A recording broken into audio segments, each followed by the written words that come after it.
Hello, everybody, again. It's a fabulous day at Messina Hof. I mean, the sun is shining.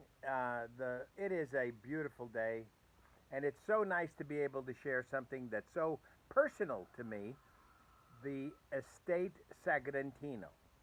Now, some of you have heard my previous discussion about Sagrantino. In 2012, Marilyn and I taught in Perugia to the folks in Umbria about retailing their wines and going direct to consumer. When we were there, we discovered Sagrantino. I fell in love with Sagrantino. And I've wondered why I'm so enraptured with this wonderful grape. And I find out later that part of my family, before they went to Sicily, were from Umbria.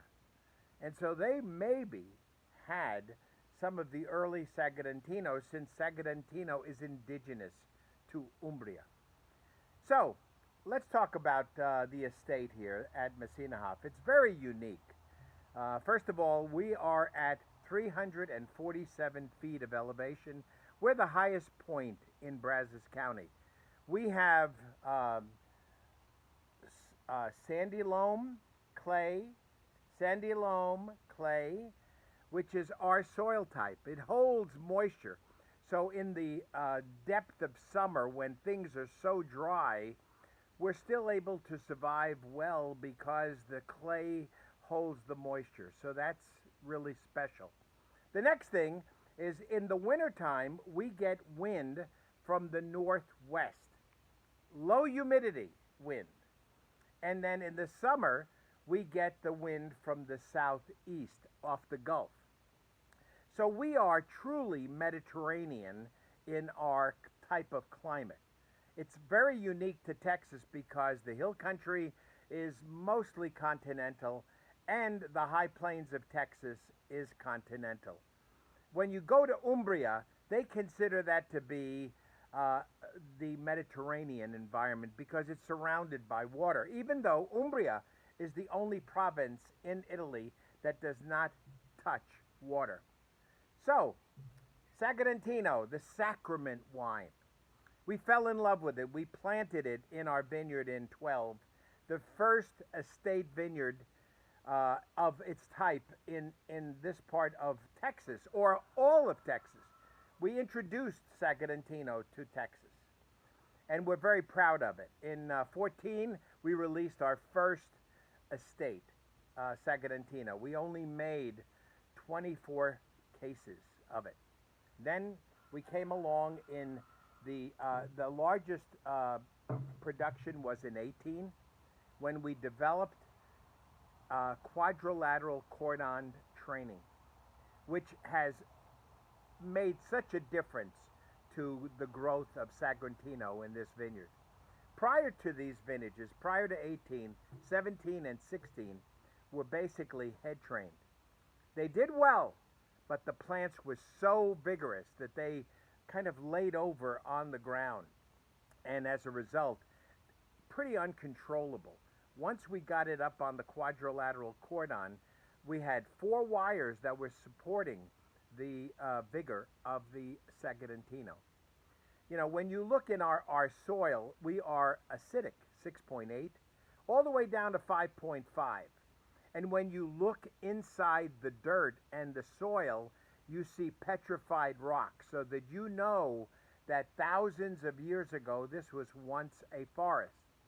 The other thing that's unique about Messina Hof Estate is the fact that it is actually the confluence of both the Brazos River to our west and the Navasota River to our east.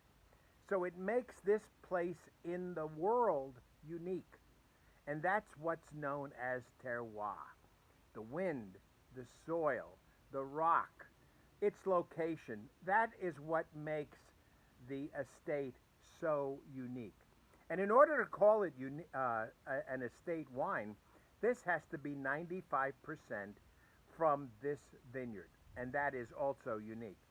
Now, for me, I am a winemaker dating back all the way to the 1800s back in Sicily. In my family, the tradition is the firstborn son is named Paul. So that tradition has gone on for generations now, and the red hat signifies that I am the winemaker for my generation. When we went back to my village, which is Gualteri Sicomino, which is 22 kilometers outside of Messina, it is the end of the road. When we came out to our estate, this was the end of the road. This was called Poor Farm Road. Now we call it Old Reliance Road. I think we had something to do with that. But it was a dirt road, just like my village. It's a dirt road to get to that village. In my village, 60% of the people in the village are Bonarigo. The other 20% is Borgia, which is my grandmother. Well, we were all alone out here. So Messina Hof and one other house was all alone in our little village. So our estate vineyard is very, very unique. It's hilly. It's got a little hill. We go from 347 feet down to 310 feet. So it does drop. That's the reason why we grow grass in between the vine rows so we don't get erosion. Because in the first few years, we actually kept it clean of grass, and we did have erosion. So we've learned how to manage this place on earth, which is so unique, and it's called Messina Hof Estate.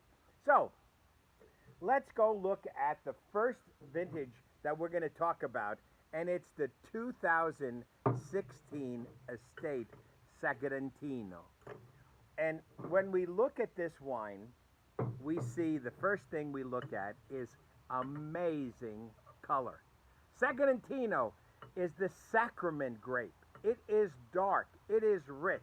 When you smell it, you pick up things like leather and tobacco. And it's very similar to the Sagrantinos that are produced in Umbria. It's that amazing aroma. Tremendous ageability. 20 years, no problema. Let's taste.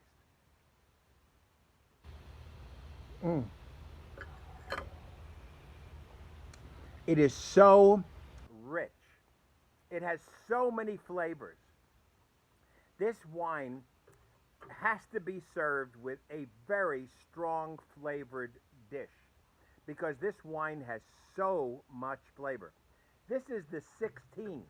So this was actually the third estate vintage of this particular wine. The third one. We did 14, 15, and now 16.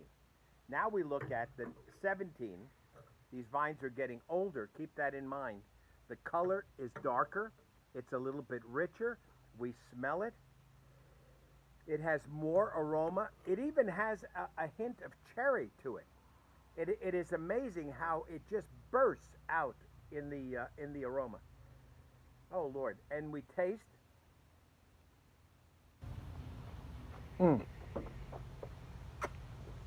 The wine is a bit more complex. It's richer. You would expect this. The vines are extracting more from the roots. It is absolutely amazing. And now we go to the quadrilateral cordon trained plant that has just developed this wine and grape tremendously. The color, the darkest, without a doubt. The color is amazing. And when you smell, I mean, you pick up so many aromas. It's amazing. Leather, pencil, things like dark cherry. Amazing aromas. And then you taste.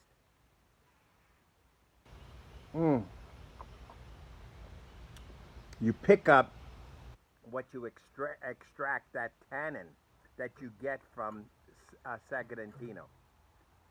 3 wines made by the same winemaker from the same estate. And it's amazing to see. This is called a vertical tasting. And I encourage you on a wine that you love is buy each year sequentially. And then when you have that special moment, then do a vertical tasting. And what you taste is the difference in the season. The land is the same, the winemaker's the same, the way in which it was fermented is the same. What's different is the weather of that year and how it affected the production of this wine. So, enjoy. God bless you.